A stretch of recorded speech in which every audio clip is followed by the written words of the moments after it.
வணக்கம் dear students. இப்போ நம்ம பார்க்குறது பார்த்தீங்கன்னா +2 கெமிஸ்ட்ரியில் ஒரு 1 mark question. The following is used in detection and estimation. டிடக்ஷன்னா கண்டுபிடிக்கிறது, எஸ்டிமேஷன்னா எவ்வளோ இருக்குன்னு அளந்தறிகிறது. அளவு of OH and NH2 groups in organic compounds. The following is used in detection and estimation of OH group and NH2 groups. OH na the hydroxyl group, NH2 அப்படின்னா the amino group in organic compounds.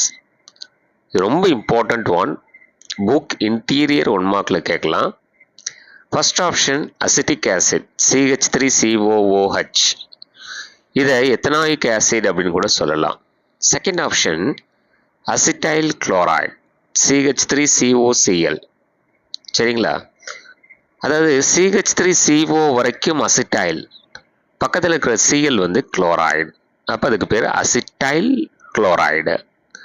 மூணாவது option வந்து CH3COO, இது வரைக்கும் acetate, பக்கத்தில் இருக்கிற C2H5 வந்து ethyl, அப்போ சேர்த்து சொன்னால் எத்தில் அசிட்டேட்.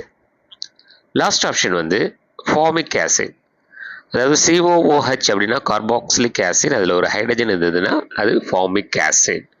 ஸோ இந்த 4 ஆப்ஷனில் எது கரெக்டான answer? The following is used in detection and estimation of OH group and NH2 groups in organic compounds அப்படின்னா இது வந்து அசிட்டைல் குளோரைடு, அதாவது செகண்ட் ஆப்ஷன் CH3COCl. இதுதான் சரியான ஆன்சர்.